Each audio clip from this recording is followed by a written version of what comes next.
Virtek Vision is known for supplying laser projection systems that can be used by a variety of industries. In the composites industry, this technology can be used to project a template straight from a CAD file onto a mold or a part that can be used to increase accuracy for layup, assembly, or other processes. Recently, Virtek has extended its technology for use in inspection.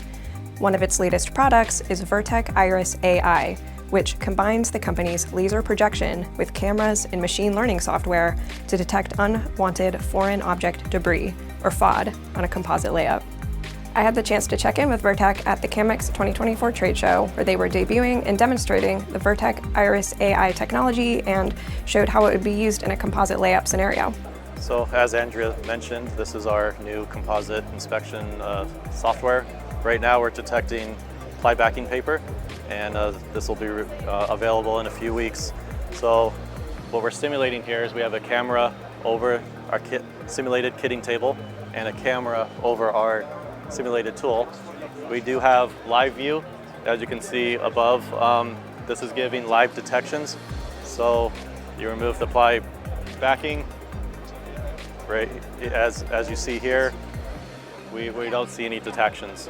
So you place that back.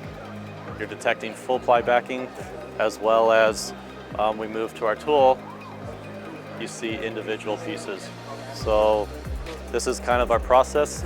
So as you rip off the ply backing paper, you would flip it over, place it on your tool, and do a detection. Now I'll move into our software. This new inspection software is a bolt-on system to our existing projection system, and this is our Iris software. As you can see, there's a lot of FOD here. I'm not going to remove any of that, and I'll hit next. Your process flow stops. Operators can't move forward until they address the FOD detection, and as well as an annotated image. This data is also stored into a report file where you would have a detailed report. One other thing to point out is you're also indicating coordinate system, so XYZ values. For more information on other new technologies from across the composites industry, please visit compositesworld.com.